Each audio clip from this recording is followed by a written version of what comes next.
Fala galera do Vira e Bicho, beleza? Professor Adriano Santana de Biologia. Vamos para essa aula de número 3. A gente vai falar hoje sobre os seres vivos, né? Os 3 domínios, os 5 reinos e depois vamos explanar um pouco do reino vegetal e aí um pouco mais do reino animal, né? Para a gente falar algumas características mais específicas dele, beleza? Não se esquece, também acessa lá o nosso canal Vira e Bicho, bicho com X, tá? Que é o bicho de vestibular. Tá? Clica lá para se inscrever, ativa o sininho, dá like e divulga pra gente, porque lá as aulas vão ser gratuitas, né? São resumos de aula e aqui nessa plataforma eu dependo muito de você, espero que você goste, divulga aí pra galera, tá? Para arrebentar no Enem. Aqui é a terceira aula de revisão para o Enem de Biologia. Vem comigo, beleza? Olha só, seres vivos têm um processo de classificação.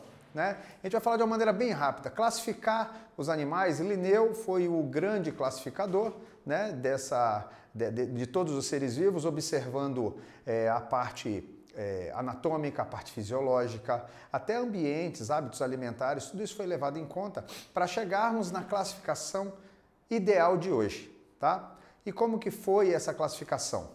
Essa classificação, primeiro eu tenho que mostrar como é montado o nome de uma espécie, né, de um indivíduo, o nome científico dele. Sempre você vai ter o gênero e a espécie, né? É uma forma binomial de fazer, de se escrever, nunca esquecendo que o primeiro nome se escreve com letra maiúscula e o segundo sempre com letra minúscula, as iniciais. Esse nome, quando aparece em um texto, ele tem que estar em destaque, ou em outra fonte, normalmente usa-se o itálico, ou sublinhado ou em negrito, nunca das 3 formas. Se você vai escrever alguma coisa, está escrevendo até uma questão dissertativa, na hora de escrever o nome científico você muda a fonte, ou então escreve igual e sublinha, tá? Ou de um jeito, ou de outro, ou de outro. Tá? Não é dos 3 formas ao mesmo tempo que não combina. O primeiro nome se refere ao gênero e o segundo nome à espécie. Para pensar exatamente como é que isso funciona, é dessa forma. Pensa aí nos seus talheres. Pensa nas colheres. Eu tenho colher. Colher é o gênero, certo? Generalizei colher. Se eu te pedir, pega uma colher para mim, você vai me trazer qualquer colher. Agora, se eu te pedir uma colher de sopa, uma colher de chá, de sopa, de chá, é a espécie. Eu estou especificando qual colher eu quero. Foi dessa forma que montou o sistema binomial para formar os nomes científicos. Tá? Os seres foram separados em 5 grandes reinos e depois foram fatiados. Né? Por quê? Porque tinham muitos seres que pertenciam ao mesmo reino. Por exemplo, um mosquito e uma baleia. Ambos estão no reino animal. Então, houve a necessidade de subdividir os reinos. Subdividimos os reinos em quê? Em filos. Como os filos também ficaram muito abrangentes, mas já bem melhor separados, eles foram subdivididos em classes. Aí eu tenho reino, filo, classe. As classes subdivididas em ordem. Reino, filo, classe, ordem. As ordens subdivididas em famílias. Reino, filo, classe, ordem, família. As famílias em gênero e os gêneros em espécies. Então, eu posso dizer que existem indivíduos de espécies diferentes que podem fazer parte do mesmo gênero, mas não existem seres de gêneros diferentes que podem fazer parte da mesma espécie, tá? Porque tem uma hierarquia, um que abre em vários. Cada um desses abre em outros, cada um desses abre em outros, tá? Nunca o contrário. Então você tem essa sequência, reino, filo, classe, ordem, família, gênero e espécie. Dificilmente os vestibulares de hoje em dia pedem essa ideia. Indivíduos de gêneros diferentes podem pertencer à mesma família? Sim. Indivíduos de famílias diferentes podem pertencer ao mesmo gênero? Não, tá? Porque é sempre nessa sequência. Mas eu não vou lembrar da sequência, é só lembrar das iniciais, ó. Reficlofages. Reficlofages. Se você repetir esse nome aí 5 vezes, você já guardou. Reficlofages, tá? Então, reficlofages, escreve reino, filo, classe, ordem, família, gênero e espécie, tá? Isso aí é um macetezinho que a gente ainda dá para você, pelo menos, lembrar da sequência e não ficar confundindo, principalmente ordem, família, tá bom? Visto que os seres estavam divididos em 5 grandes reinos, Reino Monera, protista, fungo, animal e vegetal, estava tudo lindo, tudo maravilhoso, mas estudos bem recentes viram que o reino Monera já está, de certa forma, ultrapassado. Por qual motivo? Porque antes, no reino Monera, eram todos os seres procariontes. Só que, com estudos mais avançados, descobriram que existe um grupo de procariontes que parecem muito com bactérias, mas se parecem muito mais com células eucarióticas. Procariótica é sem envelope nuclear. Eucariótica com envelope nuclear. Esse grupo que não tem ainda o envelope nuclear, que é uma procariótica, porém tem muitas já semelhanças na sua formação, inclusive membranosas, com as células eucarióticas, precisaram redividi-los. Então, atualmente, a gente tem os 3 domínios. O domínio das eubactérias, tá? As bactérias verdadeiras, as arqueasbactérias, que são essas bactérias que já se parecem mais com a linhagem eucariótica, e as eucárias, que são todos os seres eucariontes, protoctista, fungo, vegetal e animal. Ainda você vai encontrar em vestibular, em muita literatura, o reino Monera, tá? A gente vai explicar ele aqui, mas você sabe também que os seres vivos estão divididos agora em 3 domínios. Os da eubactérias, olha ela aqui, todos têm um ancestral comum que formaram as eubactérias, depois foi evoluindo, deu origem às arqueobactérias e depois deu origem às eucárias. Beleza? Então, visto isso aqui, dominado isso aqui, a gente vai falar agora dos 5 grandes reinos. Seriam eles Monera, protoctista, fungo, vegetal e o último, que vai estar na próxima lousa, é o reino animal, que a gente vai falar dos filos do reino animal. Tá? Vamos lá. Reino Monera. O reino Monera, que é o reino das bactérias, todos os seres são procariontes. Inclusive, é o único dos 5 reinos que são procariontes. Todos os outros são eucariontes. Sumiu a dúvida. Se é procarionte é porque é muito simples, então é unicelular. O único reino que tem procariontes e todos os seres são unicelulares é o primeiro. É o reino mais simples, dos moneras. Quando a gente fala mais simples, é que tem poucas características. Não quer dizer que eles não estão evoluídos, não são perigosos. Existem bactérias que são altamente patogênicas à espécie humana, por exemplo. Tá? Então, são procariontes, são unicelulares, existem autótrofos e heterótrofos. Eu estou falando de bactérias heterótrofas e estou falando das cianobactérias, né? Que antigamente eram chamadas de algas azuis ou algas cianofícias. Tá? Então, elas já fazem um processo mais quimiosintetizante, mas a gente já chama de autótrofa. Mas a grande maioria heterótrofa, ok? Reprodução é assexuada, né? É a bipartição, ou seja, uma se transforma em 2. A variabilidade genética é muito baixa, né? Às vezes acontecem processos mutagênicos, mas a variabilidade genética é muito baixa, ok? Podem ser chamadas de decompositoras, que são as que agem no meio ambiente reciclando a matéria orgânica que está morta. Podem ser chamadas de mutualística, que trabalham com organismos trocando favores, né? Um grande exemplo, a mitocôndria. A mitocôndria e o cloroplasto são 2 tipos de bactérias, vamos dizer assim, de moneras, que vivem juntos com a célula eucariótica, trocando favores, né? Então, são bactérias mutualísticas, né? Ou existem algumas algas, algumas cianobactérias, né, que a gente chama de algas, que convivem na formação aí de líquens também. Tá? Então, elas são seres mutualísticos. Tá? Vivem também no teu intestino, os lactobacilos, né, ajudando a quebrar certos nutrientes para a sua melhor absorção. Ok? Então, processos mutualísticos e parasitas. Tem aquelas causadoras de doenças, inúmeras. Citar uma aqui? 2. Gonorreia, que é uma DST, e o tétano. Ok? Então, são 2 bactérias aí patogênicas, são parasitas que tiram proveito, causam prejuízo e pode levar à morte. Tá? Elas são classificadas normalmente em 4 grupos básicos. As redondinhas, que são os cocos, que aí eu posso ter 2 redondinhas, diplococos, um cordão, streptococcus, um cacho, staphylococcus. Tá? As que parecem bastõezinhos, os bacilos. As que parecem vírgulazinhas, os vibriões, e as que são em espirais ou encurvadas, que são os espirilos, ok? De reino Monera não tem muita coisa a mais para fazer, para falar, né? São procariontes, o material genético é solto pelo citoplasma, né? Vale a pena, às vezes, você jogar lá no próprio Google, reino Monera, e aí talvez ler algumas particularidades, mas isso aqui dá para te livrar bem aí para a interpretação de algumas questões. Beleza? Não esquece de ir parando a aula, de ir anotando, de ir passando tudo para o seu caderno que você vai fixando, tá? Leva a sério, cria esse momento só para você, tá bom? Reino protoctista. Dá uma olhada aqui no reino protoctista. O reino protoctista é o reino das algas e protozoários. Muitos falam reino protista, mas quando passamos a englobar algas e protozoários, passamos a chamar o reino protoctista, tá? É o geralzão, falou protista, eu já estou pensando também em algas e protozoários, tá? O que eu tenho aqui, como são algas e protozoários, eu digo que eles são uni- e pluricelulares. Eu tenho algas uni- e pluricelulares e todos os protozoários são unicelulares, tá?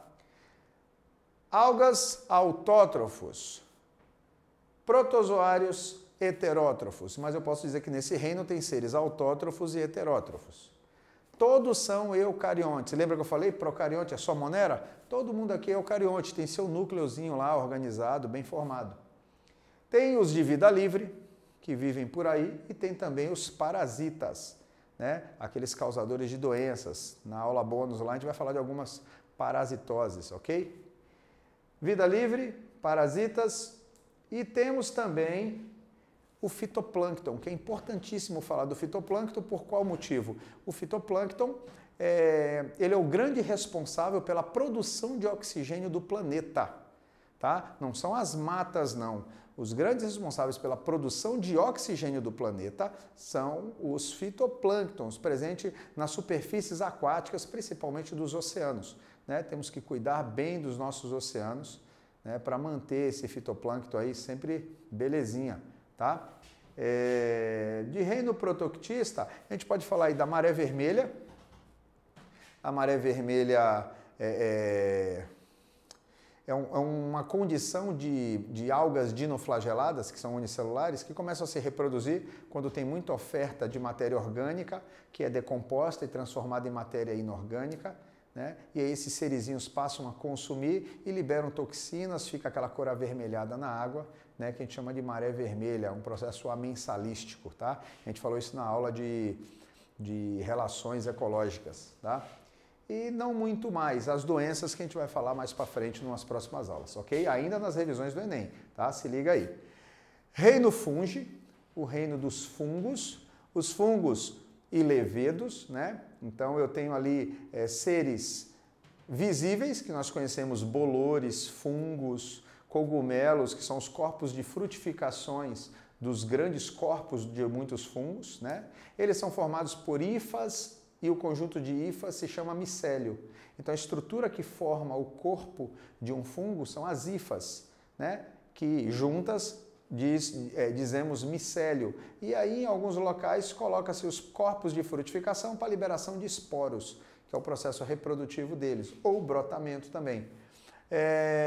São unicelulares no caso dos levedos, a gente usa inclusive para fermentação alcoólica, né? A fermentação alcoólica vai gerar gás carbônico e álcool etílico, além de energia.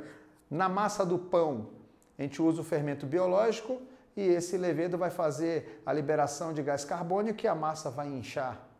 No caso da fabricação de vinhos, cervejas, bebidas alcoólicas, o levedo ele vai fazer o quê? Vai fazer com que o processo fermentativo torne o açúcar, se transforme o açúcar em álcool etílico, e vai tornar o produto alcoólico, tá? Então, isso é uma utilização muito intensa na fabricação de queijos também, iogurtes, né? O fungo está muito bem associado, ele às vezes é até muito discriminado e faz um bem danado para a saúde, desde que você consuma com consciência e moderação, tá?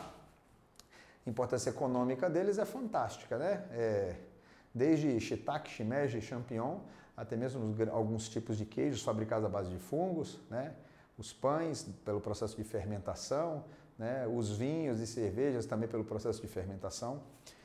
São seres Eucarióticos, todos com núcleo, heterótrofos, se alimentam de matéria orgânica. Eles liberam uma substância que digere, por exemplo, a casca da árvore, e aí eles vão absorvendo. A digestão, então, é extracelular, e depois eles vão absorvendo com as suas hifas os nutrientes. Eles apresentam uma cobertura de quitina, se assemelham muito com o reino animal, né, que também produz esse carboidrato chamado de quitina. Alguns fungos, chamado orelha de pau, quando você bate, é durinho. Por quê? Porque ele tem essa estruturação de quitina. Muitos são decompositores, presentes no meio ambiente, ajudando na reciclagem da matéria orgânica morta do planeta.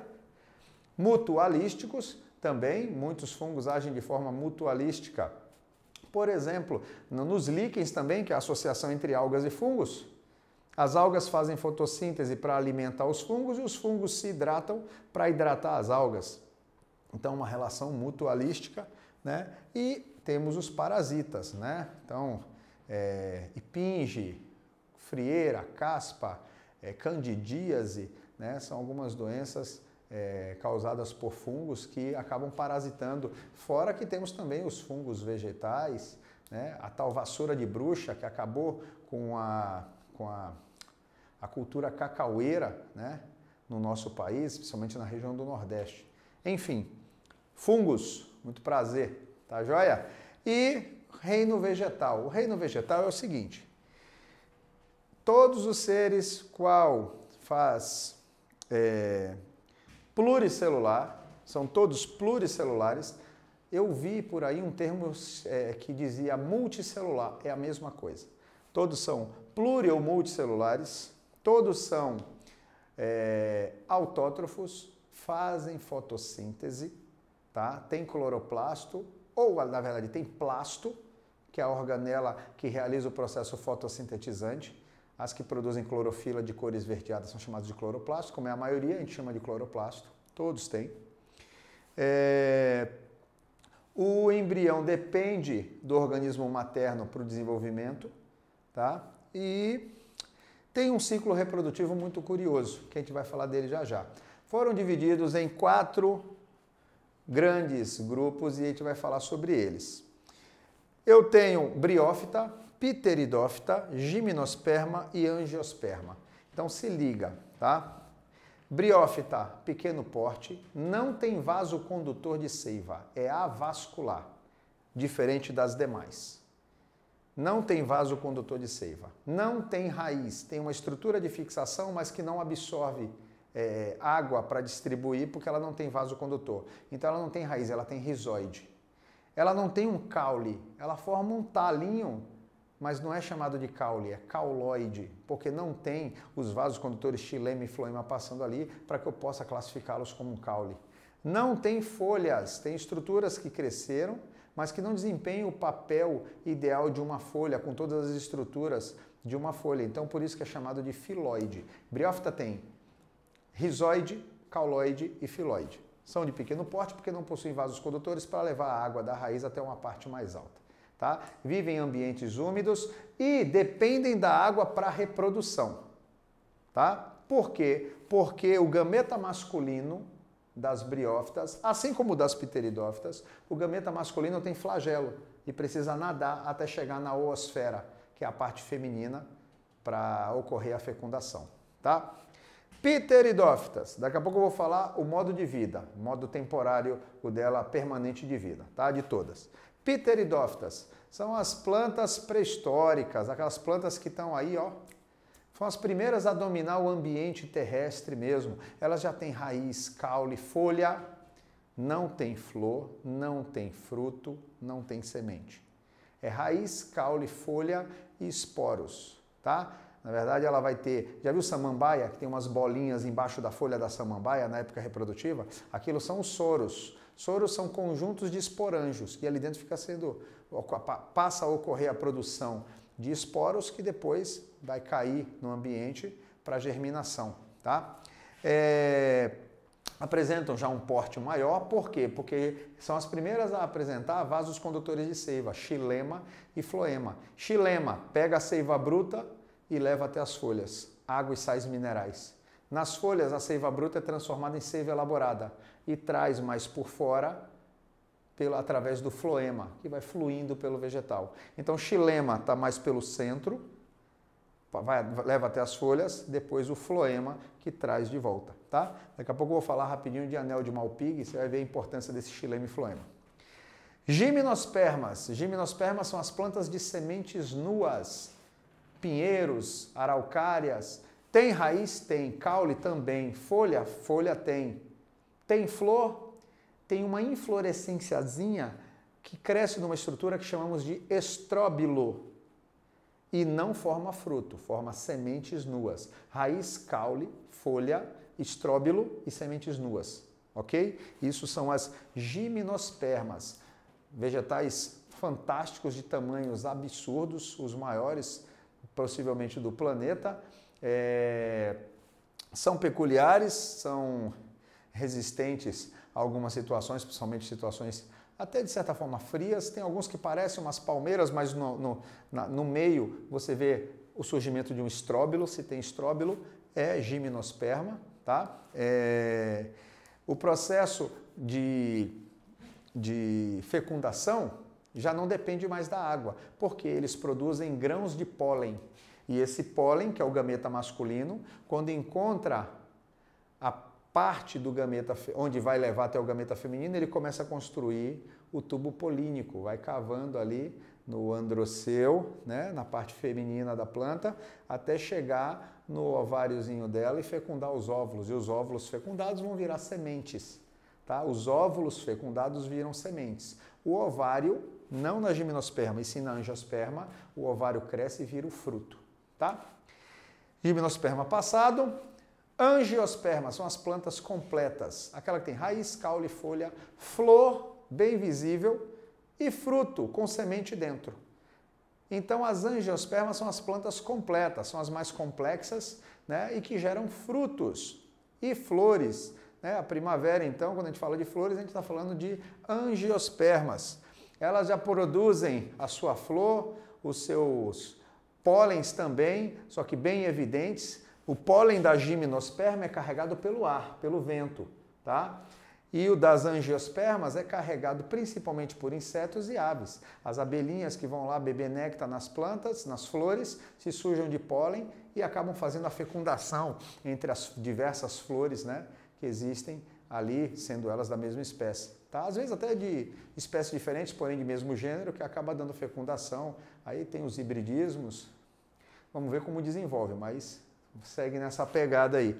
Angiospermas, a gente fala também desses frutos, né? Eu tenho angiospermas monocotiledôneas e dicotiledôneas. A monocotiledônea, a semente tem apenas um cotilédone, é uma coisa inteiriça, tá? A folha da monocotiledônea, por exemplo, o milho, se você apertar, cada grão de milho é um frutinho, é um polifruto a espiga. Quando você aperta, sai um branquinho ali é a semente dele, tá? Então ali é um monocotilédone. A folha, as nervuras são paralelas. A raiz são todas do mesmo tamanho. O que mais nós temos em monocotiledôneas? A formação da estrutura do caule é peculiar, é bem dividida, né? As folhas saem presas pela lateral, não sai um pedúnculozinho, tá? A bainha dela é bem colada no caule. Já as eudicotiledôneas ou dicotiledôneas, a semente ela se separa em dois pedaços, por exemplo, um feijão. A folha do feijão, as nervuras são ramificadas, não são paralelas. A raiz eu tenho uma principal com várias secundárias, né? E sempre quando vai sair a folha, sai do galinho, né? Uma pequena haste, né? O pedúnculo ali até formar a própria folha. O que mais de angiosperma? Os frutos. Fruto é todo ovário desenvolvido com semente dentro. Isso é fruto. Existem os pseudofrutos. Os pseudofrutos são frutos falsos, né? Quando eu tenho, ao invés de desenvolver somente o ovário, desenvolve também o receptáculo floral, como o caju. Aquela parte suculenta do caju é o receptáculo floral. O fruto que desenvolveu é o que a gente vai pegar em formato de castanha.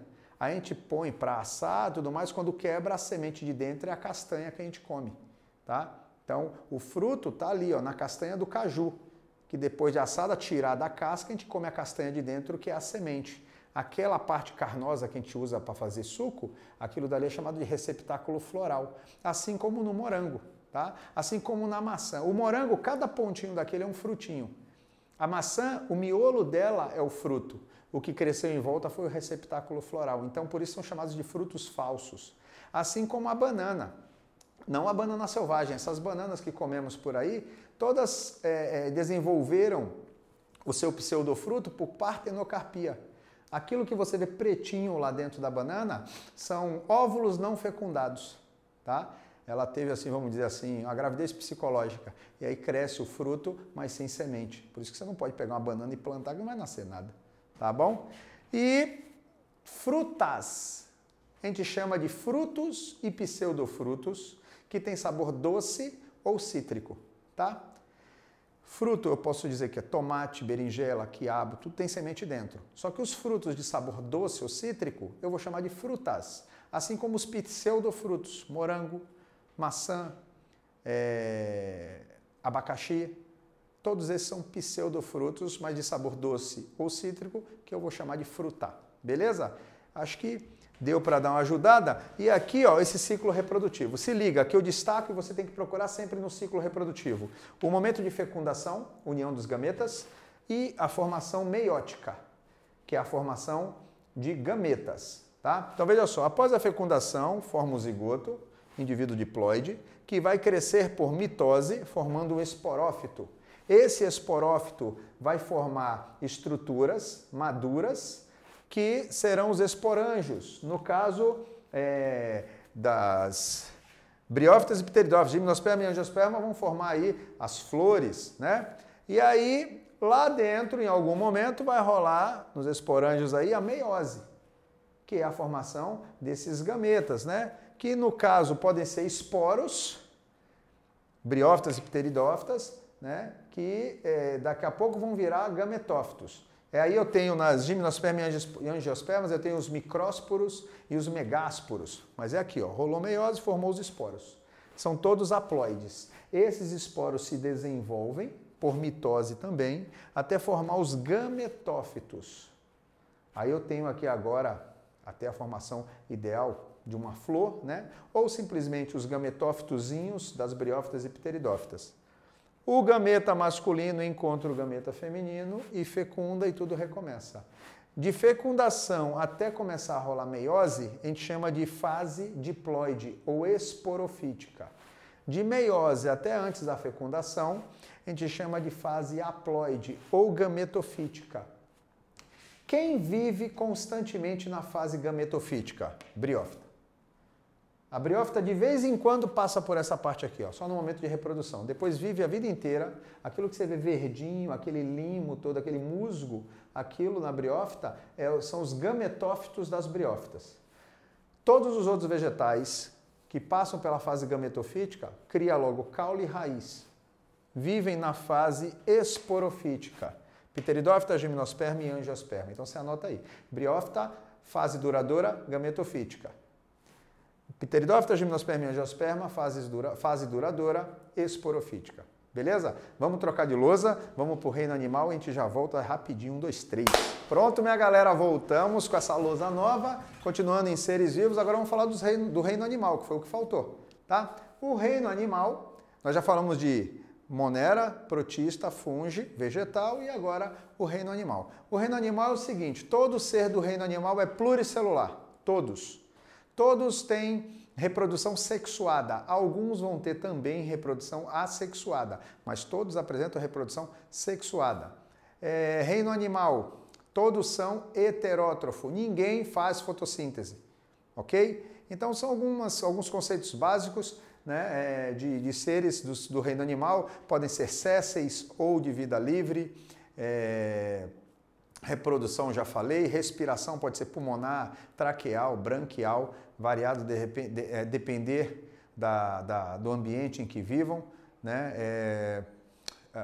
Importâncias econômicas, né? Então aí a gente vai falar um pouquinho deles, eles são divididos em 9 filos, Poríferos, quinidários, plateumintos, nemateumintos, anelídeos, moluscos, artrópodes, equinodermos e cordados. Né? Foram divididos, a gente sabe que num curso de ciência biológica você vai ver alguns outros subfilos ou uma divisão um pouco maior, mas basicamente são essas 9 as que interessam para a gente. Vamos nessa que dá para ter uma boa base para não se perder no Enem, tá? Então, porífero. Porífero você vai ter que pensar o seguinte, não tem tecido verdadeiro. Só Deus sabe porque que ele foi parar no reino animal, tá? Tem pouquíssimas características, mas vive no ambiente aquático, tem a sua estrutura bem porosa, seu aglomerado de células, tem a região do ósculo, o arquêntero, tem toda uma estrutura bonita, mas não tem tecido verdadeiro. Se não tem tecido, não vai ter órgão, não vai ter sistemas, tá? As células deles acabam liberando células reprodutivas, por isso que eles têm reprodução sexuada, mas também podem ter brotamento ou fragmentações como reprodução assexuada.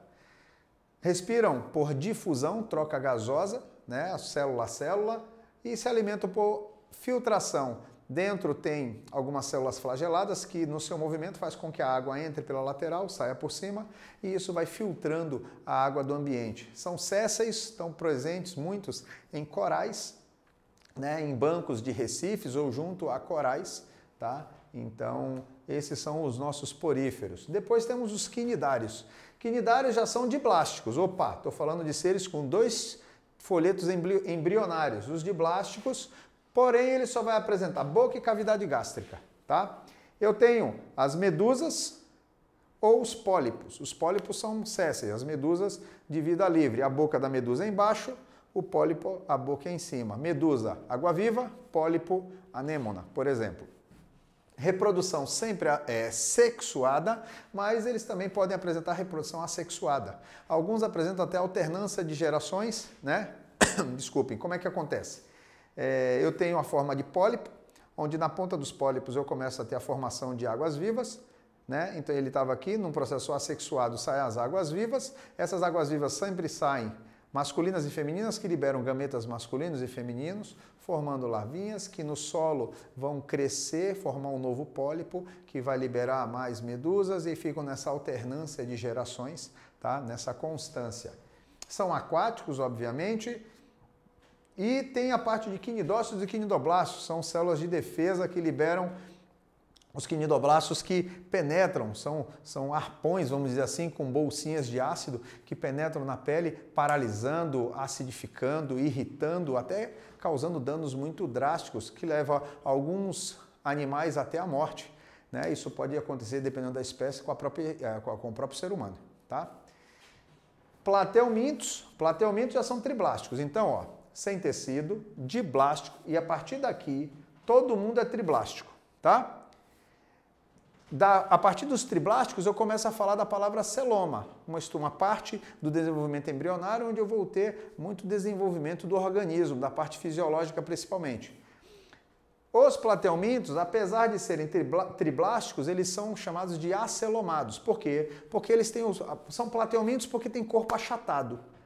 E é acelomado porque eles não têm espaço entre os folhetos embrionários para desenvolver a cavidade celomática, tá? Sistema digestório é incompleto, tem boca, mas não tem ânus, então o que não puder ser absorvido e liberado depois de forma cutânea acaba sendo regurgitado. Eu tenho os turbelários, os tremátodas, os cestódios, onde eu distribuo as planárias, os esquistossomas, as tênias, tá? Tem os de vida livre, no caso da própria planária, muito conhecida, né? E os parasitas, que eu tenho aí bem característicos, as tênias e os esquistossomas. Reprodução normalmente é sexuada. Eu tenho macho e fêmea nos esquistossomas, planária tênia são hermafroditas. No caso da tênia, ela faz autofecundação e a planária tem que cruzar, tem que reproduzir de forma cruzada, né? E a reprodução assexuada, a planária é um grande clássico, que você corta ela em 3 e cada um vira um pedaço, né? A gente diz que é a Highlander do reino animal, mas se cortar ela muito, mata, viu? Não pensa que também é assim não, tá? Plateumintos, nemateumintos, enquanto aqui os vermes são de corpos achatados, aqui os vermes já são cilíndricos. Se eles já são cilíndricos, sabendo que eles são triblásticos, eu já consigo formar uma cavidadezinha entre o folheto embrionário mais interno, que é a endoderme, e a mesoderme. Então, eu formo já um pseudoceloma, um falso celoma. Então, eles são chamados de pseudocelomados. Mas isso já garante que eu tenha um desenvolvimento melhor e eu já consigo mostrar nele um sistema digestório completo, que começa com boca, termina com ânus. São dioicos, tá? Reprodução sempre sexuada, e os mais conhecidos são os parasitas, que eu tenho a causadora da lombriga, a causadora da oxiurose, causadora do amarelão, né? Causador da elefantíase. Então, esses a gente vai comentar depois das parasitoses, tá? Numa próxima aula aí, você procura aí que tá aí, tá bom? Tá nessa revisão do Enem. E esses são os nematelmintos, né? Corpos cilíndricos e afinalados nas pontas. Anelídeos, corpos segmentados por anéis, são triblásticos, e esses daqui para frente, todo mundo é celomado. Então eu já vou ter aqui uma presença maior de órgãos, tá? Um desenvolvimento melhor dos seus sistemas. Sistema digestório completo, no caso das minhocas tem até papo e moela, como tem numa própria galinha, tá? São divididos em poliquetos, oligoquetos e irudíneos.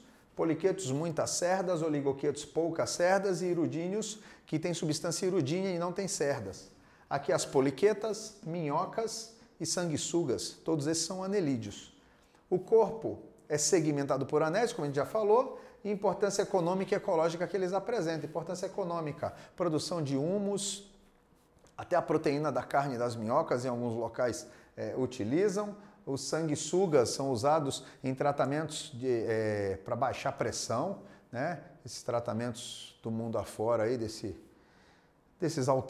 mundo alternativo, dessa medicina alternativa, tá? Importância ecológica, reciclagem da matéria orgânica que as minhocas fazem, aeração do solo, produção de adubo, né? Que elas comem folhas e outros dejetos e liberam humus de minhoca, né? Então aí os anelídeos. Moluscos, animais musculosos, de corpo mole e musculoso, né? São aqueles que apresentam sempre uma concha. Rara algumas exceções que não vão apresentar concha, por exemplo, o polvo. Mas a lula mesmo, ela tem uma conchinha interna. Ou eles têm conchas grandes, no caso dos bivalves, ou conchas em espirais, formando a sua casinha, né? Todos têm cabeça, massa visceral e pé. Tá aqui, ó, moluscos, tá? Apresentam rádula, no caso aí dos gastrópodes, no caso das lesmas, dos caracóis e caramujos. A rádula é uma língua que parece uma lixa, que vai raspando o seu alimento, né? São divididos em bivalves, com 2 válvulas, são aqueles com concha. Os gastrópodes, que têm as suas casas nas costas, ou não, no caso das lesmas, e aí tem também caracóis, que são os de jardim, e caramujos, que são os aquáticos, com a conchinha nas costas. E os cefalópodes, que tem o encéfalo melhor desenvolvido, uma boa visão, que eu estou falando das lulas e do polvo. Tá? Uma boa articulação, animais muito perspicazes, tá? Desculpe. Aquáticos e terrestres. Os aquáticos é uma grande maioria, mas eu tenho, por exemplo, o caracol de jardim, tá? E algumas lesmas também de jardim. Importância econômica, alimentação, a mais variada. Importância ecológica, reciclagem de matéria orgânica, decomposição de cadáveres aquáticos ou terrestres. Alguns são vetores de doença, e importância na área da saúde, né? No caso da esquistossomose, o caramujo, né? É um hospedeiro intermediário. Saindo de moluscos, vamos para os artrópodes. Artrópodes, invertebrados com patas articuladas. Eu já sei que ele é triblástico, que ele é celomado, sistema digestório completo, mas olha lá, são dioicos, tá? Respiração pode ser traqueal, no caso dos insetos, filotraqueal, no caso dos aracnídeos, e branquial, no caso dos crustáceos aquáticos. Eles apresentam um exoesqueleto quitinoso, eles têm uma carapaça, como se fosse uma armadura, tá? Se liga na armadura. Por exemplo, estou até vestido aqui, essa armadura, né? Esse exoesqueleto que o nosso homem de ferro usa, né? Vamos dizer, os insetos também têm, né? Então, se você for falar lá do homem-formiga, ele tem o exoesqueleto. Só que esses animais, eles têm o exoesqueleto quitinoso, tá? Principalmente no caso dos insetos, dos aracnídeos, e no caso dos crustáceos, mais à base de cálcio. Mas é um esqueleto por fora, a carne está por dentro. Para eles crescerem, eles precisam passar pela fase de muda, né? A ecdise, que é a troca de carapaça. Aquela está apertada porque eles estão crescendo, aí eles saem dali de dentro, fica o exoesqueleto igualzinho, né? E aí eles começam a secretar esse polissacarídeo e aí começa a formar o enrijecimento e o novo exoesqueleto. Então eles vão fazendo essa troca de exoesqueleto durante a sua vida. Vamos dizer assim, já ouviram falar que a cigarra canta até estourar? Isso é uma lenda. Por quê? Porque encontravam exoesqueletos com um rasgo nas costas. Ficava o formato da cigarra igualzinho, só que ela saía dali de dentro, esticava o corpo e formava um novo exoesqueleto. Depois ficava lá cigarrando, né, em épocas reprodutivas delas, mas aí cria-se essa lenda. Pareceu que ela tinha estourado, mas não. Tá? É só o exoesqueleto, né, que eles têm, né, a característica dos artrópodes. O que mais?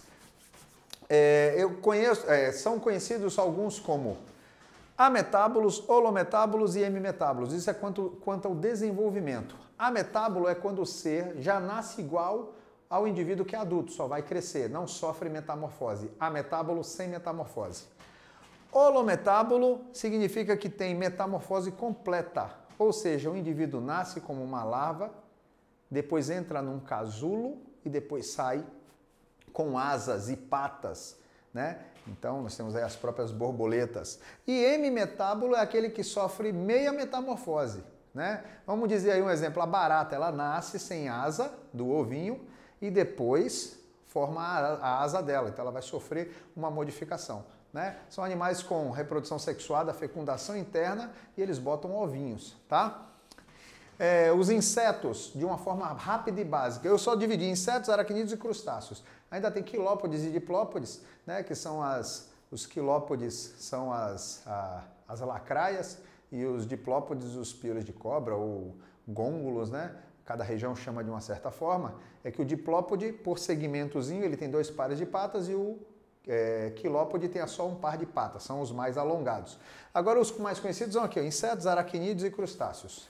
Insetos, cabeça, tórax e abdômen. Do tórax eu tenho 3 pares de patas, são hexápodes. Apenas um par de antenas. Podem apresentar asas ou não, ok? Aracnídeos, a cabeça é fundida com tórax, então tem cefalotórax e abdômen.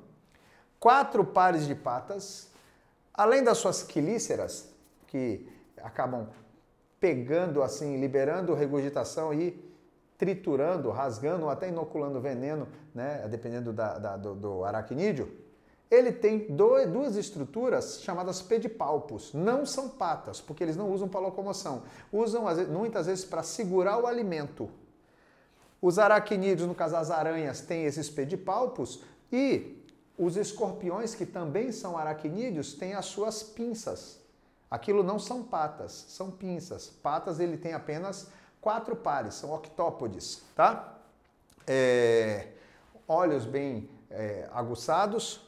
As aranhas sempre têm órgãos de fiandeira para produção de teia e no caso dos escorpiões, eles têm um prolongamento do seu abdômen e na ponta tem um aguilhão que está cheio de veneno. Todo escorpião é venenoso, assim como toda aranha. É que o veneno, às vezes, a peçonha não é drástica para a gente, tá?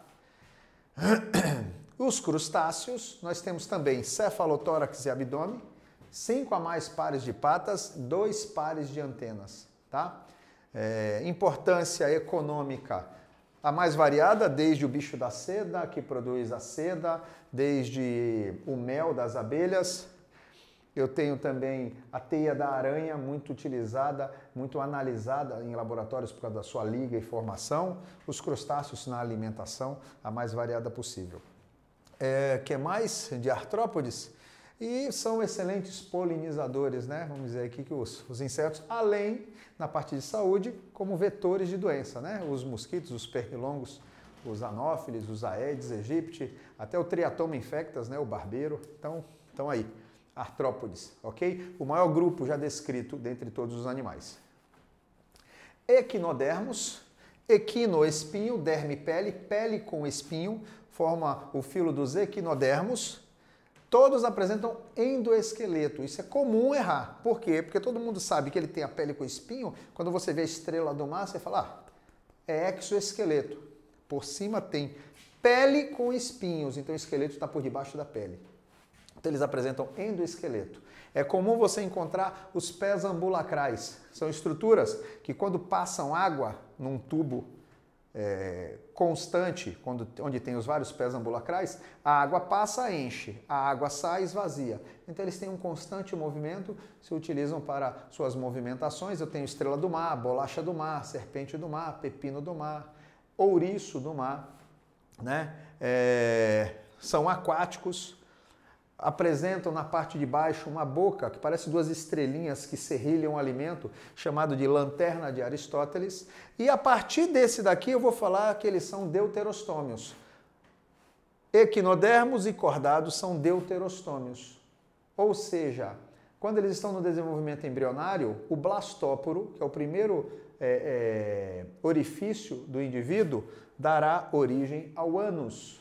Então, o que surge primeiro no desenvolvimento embrionário desses seres? O ânus, aqui também nos cordados. Então, apenas equinodermos e cordados são deuterostômios.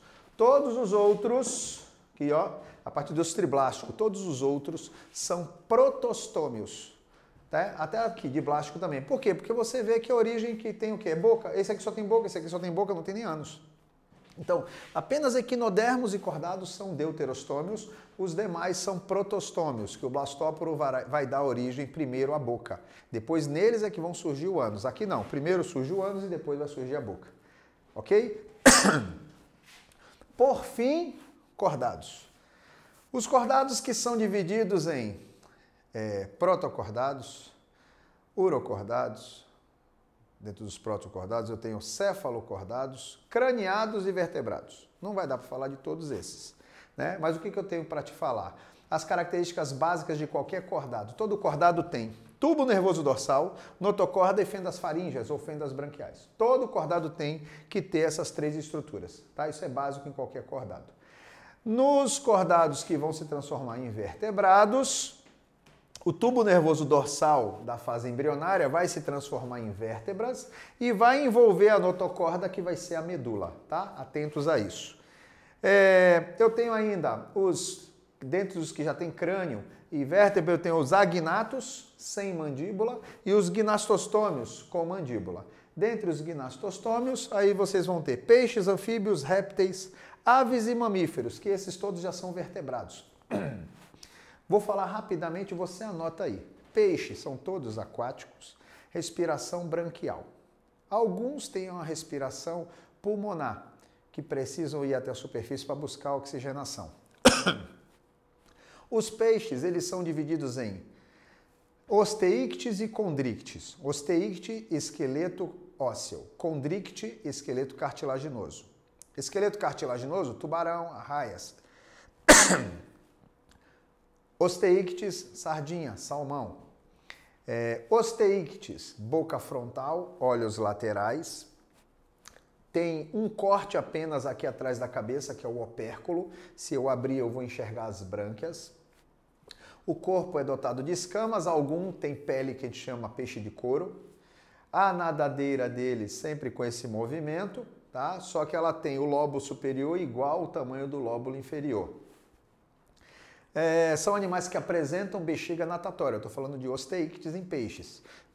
Apresentam bexiga natatória, que quando enche, maior flutabilidade, quando esvazia, maior aprofundação. Tá? Ela consegue se aprofundar, consegue atingir a aprofundação, nem sei se existe, mas ela consegue atingir uma profundidade com mais rapidez. Já os condrictes, que no caso dos tubarões, os olhos são mais frontais, ele apresenta fendas branquiais, aqui os cortes na lateral, ele não tem um corte só, que é o opérculo, né? As escamas são pontiagudas, não são arredondadas, como a dos peixes ósseos. Eles não apresentam bexiga natatória. Que mais? A nadadeira caudal, o lóbulo superior é maior que o lóbulo inferior. São animais que têm os seus filhotes, possivelmente ainda alguns dentro da sua cavidade interna.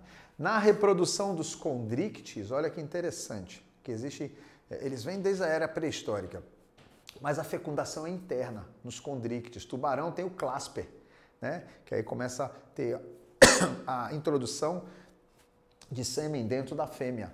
Já os osteíctes, a fecundação é externa. A fêmea libera os óvulos e o macho os espermatozoides e a fecundação ocorre na água. Beleza? Anfíbios, anfibio, dupla vida. Começa a sua vida na água, com respiração aquática, nasce de ovos aquáticos, com cauda, brânquias e depois começa a ter formação de patas, vai sofrendo uma metamorfose, né, até se transformar num animal com a respiração pulmonar rudimentar e que completa a sua respiração de forma cutânea. Os anfíbios vêm de uma derivação de uma ancestralidade dos peixes, né? Eles são divididos em anuros, ápodes e urodelos. Ápodes sem patas, cobra cega. Urodelos, 4 patas e cauda, salamandra. E anuros, 4 patas sem cauda, sapos, rãs e pererecas. Sapo tem a pata assim, rã tem a membrana interdigital para natação e perereca tem as ventosas na ponta dos dedos para grudar em superfícies lisas. Anfíbios servem de bastante alimentação, fizeram a transição do meio aquático para o meio terrestre, né? Dentre os vertebrados. Répteis. Répteis são animais que rastejam. Rapidinho. Anfíbios, fecundação externa. O macho aperta a barriga da fêmea, no caso do sapo, ela libera os óvulos e eles os espermatozoides por cima. Nascem na água, tá? Répteis. Animais que rastejam. São os animais que conquistaram o ambiente terrestre por 2 características excelentes. O ovo é com casca. Esse ovo com casca foi fantástico. E eles têm a respiração 100% pulmonar. Então, esses animais que rastejam chegaram a atingir tamanhos exorbitantes, caso os dinossauros. Os répteis, nesse ovo com casca, eles podem ter o ovo posturado ou guardado. Por isso que eu tenho ovíparos e ovovivíparos, algumas cobras, por exemplo. Eles são divididos em quelônios, são os répteis que têm o casco, a carapaça, tartarugas, que são as tartarugas aquáticas. Eu tenho os jabutis, que parecem uma tartaruga terrestre, mas é jabuti, e os cágados de locais pantanosos, mais até de água doce, quelônios. Eu tenho os escamados, que são os lagartos, os lacertídeos, né, os lagartos, e os ofídeos, as cobras, né, que podem ser peçonhentas ou constritoras. E eu tenho os crocodilianos, né, que são crocodilos e jacarés, tá? Que já tem placas duras nas suas costas, na constituição da sua pele, a pele mais grossa. Répteis são predadores excelentes, né? Animais fantásticos. E peixes, anfíbios e répteis, a temperatura do corpo varia conforme a do ambiente, então eles são pecilotérmicos, tá? Ou ectotérmicos. Já aves e mamíferos, vamos falar rapidamente. Ave e mamíferos são homeotérmicos, temperatura do corpo constante, tá? Endotérmicos. Então, tem a sua temperatura, gasta mais energia, mas tem a sua temperatura constante. Aves, corpo coberto com penas, membros anteriores em formato de asas, bico e botam ovos, tá? Todas as aves fazem isso. Tem as que voam, tem as que não voam, tem até as que nadam, no caso do pinguim. Animais com esqueleto peitoral em forma de quilha. As que voam têm os ossos com cavidades ocas, ossos pneumatófaros. Tem sacos aéreos, são bolsas de ar junto aos seus pulmões para maior capacidade respiratória e de ar quente para deixá-las mais leves. Não tem bexiga urinária, né? Assim como nenhum desses outros aqui, eles liberam junto com as fezes, os seus ácidos úricos, né? A sua urina, vamos dizer assim, suas excretas nitrogenadas. E mamífero? Mamíferos são os animais com glândulas mamárias, são animais com pelos, poucos ou muito, né? E poucos botam ovos, no caso, ornitorrinco e equidna. Tem aqueles marsupiais, que tem a bolsa onde guarda os seus filhotes, assim como o coala, o canguru, os gambás. E tem os placentários, que o filhote se alimenta através da placenta, quando nasce, já nasce bonitinho. Mamífero é um reino de... é uma classe aí fantástica, né? De vertebrados aí, excelente, essa família fantástica, porque os mamíferos dominaram o ambiente terrestre. Nós temos os maiores animais, são mamíferos, no caso aquático, as baleias, golfinhos, peixe-boi. Nós temos os mamíferos que voam, os grandes e variados morcegos. Nós temos mamíferos terrestres, né? Desde o grande elefante até pequenos primatazinhos, né? E temos nós, né, a espécie humana, que está aí sentado para fazer a prova do Enem e vai arrebentar. Eu espero que tenha ajudado vocês nessa revisão. Se liga que temos mais aula, temos ainda a aula número 4 e ainda vai ter aula bônus, ok? Então, galera, espero ter ajudado. Vire bicho na cabeça, valeu!